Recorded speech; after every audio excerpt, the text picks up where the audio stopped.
Good morning. In this video, a melodramatic criminal prosecution which took place some 60 years back will be discussed. AR 1962 Supreme Court 605. You might have got the clue. Kavak Maneksha Nanavati versus State of Maharashtra. Nanavati was a naval officer, and on 27th of April 1959, he came back to Mumbai, and after lunch he was discussing with his wife Sylvia, who is an English lady by citizenship. She confessed that she was having an affair with their family friend Prem Ahuja, and on the same day in the evening a murder shook the Bombay city, and after lunch what happened was Nanavati took Sylvia and children to a movie as scheduled.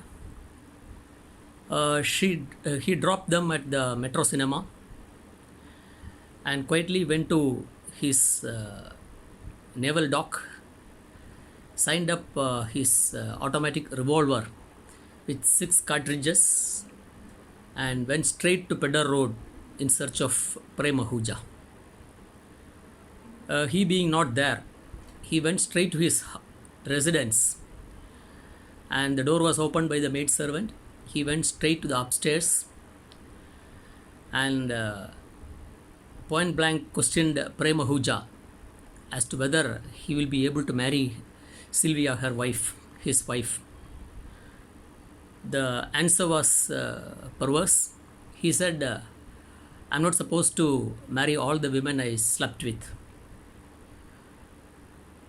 Rest is history. 3 shots were heard outside, and next day's newspapers declared the death of Prem Ahuja, and from there he went to the police station and surrendered himself. It was a very sensational trial because Nanavati was a Parsi and Prem Ahuja was a Sindhi, and during that time it was trial by jury. The jury system prevailed, and Nanavati's case was the historic case which ended the trial by jury in India. And in the trial, melodrama was happening. Prosecution was assisted by none other than Ram Jethmalani, and during the trial there was lot of sentiments poured in because Nanavati was equated to a Ram who had killed the Ravan, and courtroom was thick packed, and outside the courtroom also was jam packed. Trial went on, and ultimately the jury, by a majority of 8-1, found Nanavati not guilty. KM Nanavati was charged with Section 300 Indian Penal Code for murdering Prem Ahuja. So here, as we know, it's 299 IPC is culpable homicide, 300 is murder, and in 300 there are some exceptions, and so that swing, it's very interesting. An offense starting with 299 where the maximum punishment is life imprisonment, if it switches to 300, murder, and ultimately if it lands in any of the exceptions, comes back and rests at 299, culpable homicide. So precisely 299 is, we can say, culpable homicide not amounting to murder, or 300 murder, we can call it as culpable homicide amounting to murder. And one more interesting aspect is with regard to jury trial, a logic of jury trial. If we see Section 3 of the Evidence Act, how the cases are proved before a court of law. There Section 3 defines proved, disproved and conclusive proof. Proved, it says, considering the matters placed before it, the judge believes, or the latter part says considering the matters placed before it, an ordinary prudent man come to the conclusion. So, here a judge who is well versed in law and a jury is a cross section of the society. We can say it's a common man. The composite nature of the jury is nothing but the sense of a common man. So that may be the logic of jury trial, but ultimately this common man goes by sentiments, and as expected, their verdict was based on sentiments. And as a defense, Nanavati took up the plea of grave and sudden provocation, and his counsel argued that there was a scuffle between Nanavati and Prem Ahuja, and that ended in the revolver going off accidentally, not intentionally.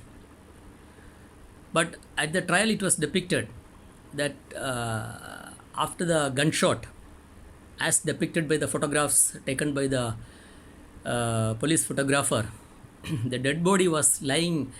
Prem Ahuja was coming out of the bathroom after taking a bath, and the dead body, the towel was intact. So if a scuffle was there, the towel could not be in the place. And ultimately, but anyhow, going by the sentiments, the jury has found Nanavati not guilty. Matter went up to High Court. Bombay High Court held him guilty. Matter further precipitated to Supreme Court. Supreme Court confirmed the conviction, and he was sent to prison. So while undergoing the imprisonment, Vijayalakshmi Pandit became the governor of Maharashtra, and a mercy petition came up before the governor. And again, it cannot be allowed because it is Parsi versus Sindhi. As a blessing in disguise, another case was pending before for mercy before the governor, was that of Bhai Pratap, who was near to the Congress regime at that point of time. He was convicted for some minor offense under the import license misutilization. So on a same day, Nanavati and the Bhai Pratap, who is a Sindhi by origin, were pardoned, and both were set free. And it was a win-win situation for both the Parsi community and the Sindhi community. And thereafter, Nanavati, along with family, left for Canada, never to come back. And record shows that Nanavati died in somewhere in 2003 in Canada. As desired by the viewers, I have included this melodramatic episode in my video. And this episode reminds me of the greatest of great ever told novel on extramarital affairs, Leo Tolstoy's Anna Karina. Let me conclude this video by quoting the beginning words of Anna Karina. It begins, all happy families are happy and all unhappy families are unhappy in its own fashion. All happy families are happy in its own manner, and all unhappy families are unhappy in its own fashion. So ultimately, this criminal prosecution, all criminal prosecutions are offenses against the state, where state is the prosecutor. Though it paves way for melodrama, it is unfortunate that crimes are not coming down because of crime and punishment. But anyhow, this is inevitable, and all crimes are unfortunate. With these observations, let me close this video. Thank you.